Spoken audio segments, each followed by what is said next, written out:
this now telling me that October it was fine, but still it is come in the September. There could be a possibility that it is come in the December or January once again. So therefore, I would not wait. This has to be analyzed immediately and understood.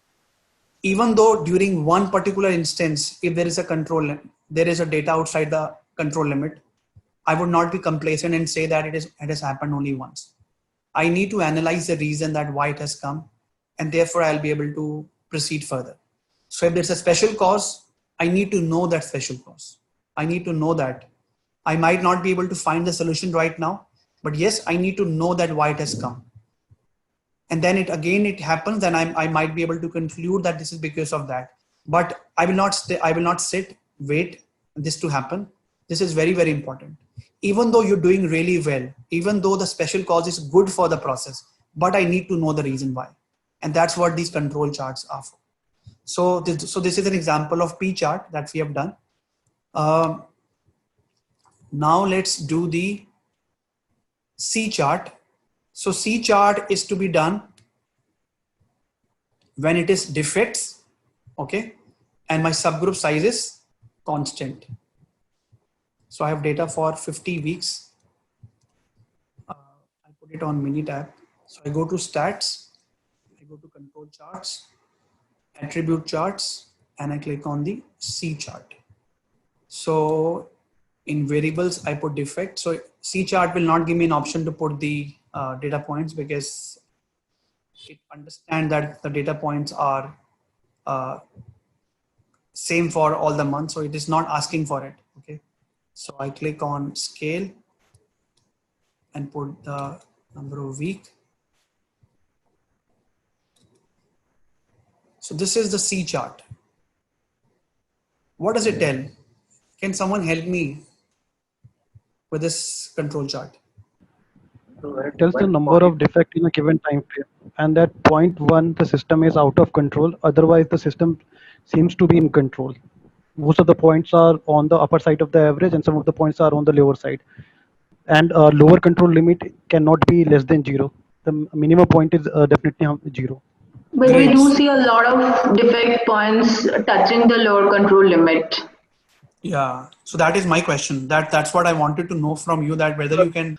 So two questions. This is okay. Let me just ask two questions to understand that we have concluded the control chart. So we all know how many data points are outside the control limit in this control chart? One.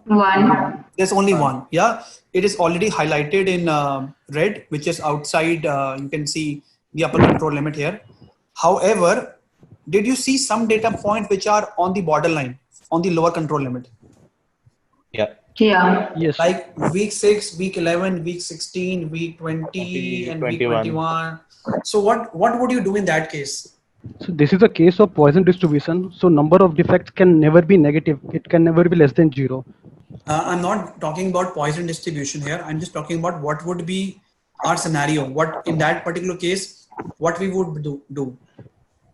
We will check things and those dates regarding the process is any unstable or so Simar, so basically there are 8 data points where we have 0 defects. We would want to analyze and replicate that in the process, because those are the days where we have reached a 0 defect. We want to understand what is that reason on that particular week that there were 0 defects.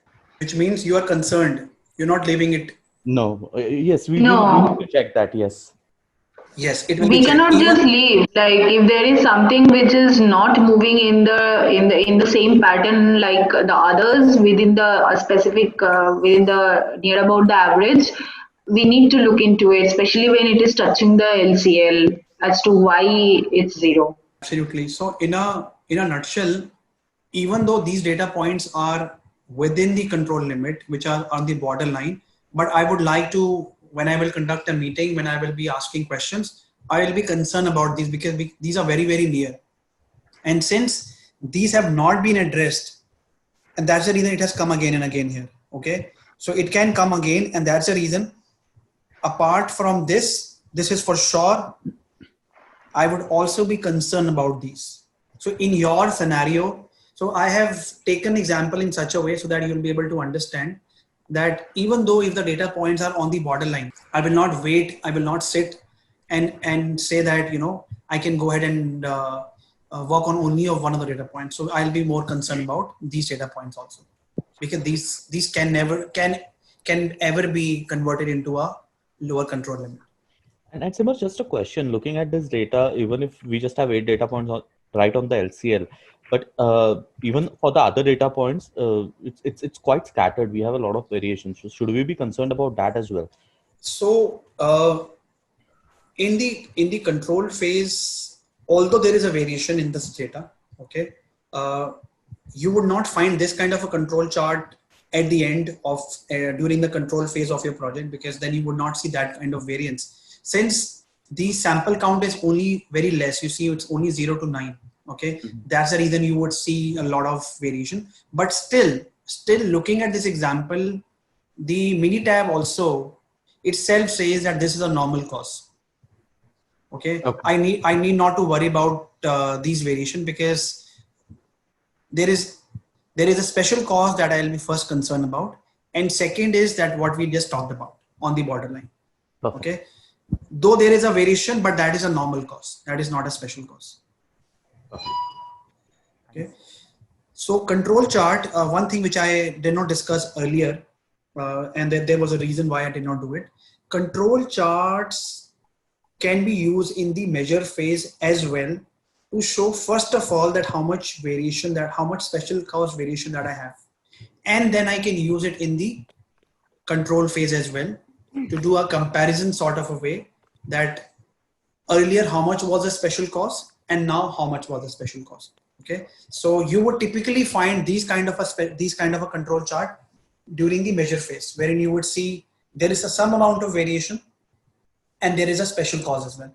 But generally, when you have already improved the project CTQ and come up with the structural solutions, wherein you have done a lot of analysis, a lot of hypothesis testing, done test of equal variance, prepared an FMEA, have done the design of experiment, therein you won't find that much variance. Therein you won't find at either one of the data points outside control limit. Very rare you would find. If you find, you would try to work on it. Okay, so this is just an example where you see there's an oscillation, okay, up and down, but very rare you would see when you have implemented the right amount of tools and implemented the structural solutions and use all the perfect combinations of FME and the design of experiments. Okay, so this is an example of C chart. Now the last chart which is left for discrete is the U chart. Okay, so in U chart, I have the example. U chart, the subgroup size varies, okay, but it is a defect. It is the replica of P chart. So I click on this thing. I click on stats. I go to control chart, click on attribute charts, and click on U chart here. Okay, don't click on Lani U. Click on neither on U chart diagnostic. Just click on U. In the variable, put the defects that we have. In the subgroup size. Then I select the weak number. And this is my U chart is. So you see an amount of variation. Do you find any sort of special cause variation here? There's one. And there's one which is over the lower control limit. Absolutely.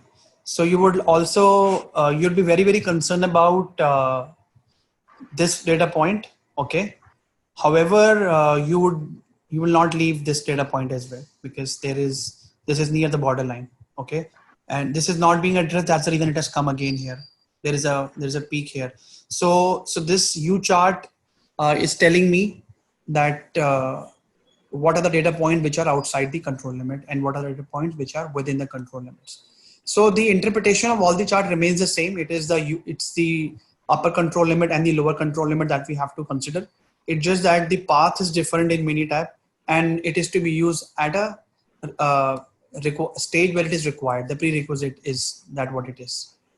So we have concluded the control charts for discrete data, NP chart, P chart, C chart, U chart. Okay.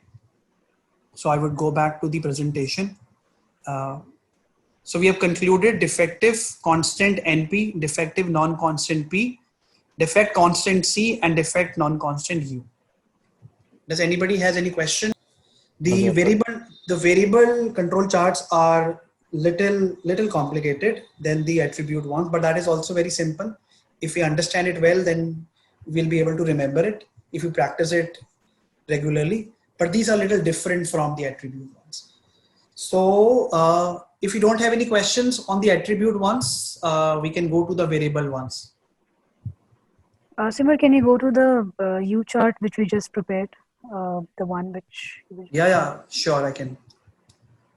Can you go to the adjacent points which is next to 1? I mean the adjacent parallel points to 1, or the defect line? Yeah. The next one, I mean the one which is directly in the same line as in the horizontal line. This one? No. Just the one which at the top. Okay. Yeah. Okay, so sample is 11, 3.5, and can you go to 1? So it's a decimal. It's a decimal that has considered. Oh. Yeah. So let's look at it. That's a good point. Good way to look at it. So this is for sample test 1. Okay. Yeah. And this is for sample test 11. Okay. Let's read it. 1 and 11. So 1 I found 14 defects and 11 I found 7 defects. However, here the subgroup size was 2 and here the subgroup size was 4. Okay. So it depends upon the subgroup size as well to calculate that how many defects that we have come across. Okay. So that's why this might be in decimal and that's when it is not being captured. So UCL is 3.337. Okay. But it has not reached to the outside the control limit. And that's the reason the tool, it says that during this week, okay, you might be cautious about it because it is very, very near to the upper control limit. But yes, this is the first priority and these two can be looked at as well. But it is not a concern of worry at the moment. This is the most important thing to look at the moment. Okay. And one more question. So UCL, as in why are we seeing a square, as in, so if the UCL is 3.37, that should be a linear line, right? And yeah, why? So the answer to this question is in the U chart and in the NP chart, the subgroup size are not constant. It is variable. And that's the reason you see this line. When we were using the C chart or the P chart, then you would find this line as constant. Mm-hmm. Okay. It is because of the subgroup size. That's the reason you would see this line as coming here and there. All right. Okay. Yeah. So you look at the C1, you see straight line here. Okay. You see P line, P chart, which is okay. But NP is on the fixed constant data points. That's why you see straight line. Okay. So when the subgroup sizes are same during the period of time, then you see a linear line. Okay. Yeah. So we have concluded the types of control charts for discrete data, and now we will conclude the control chart for continuous data. So the first one is the IMR, okay, which is called individual moving range. This chart is to be done when we have only one subgroup, which means we are doing it for the entire data, wherein we don't have multiple subgroups. So I'll explain what is subgroup here. So let's look at the continuous data we have. So I will consider this raw data as the continuous data. So I will select this entire data and put it on Minitab.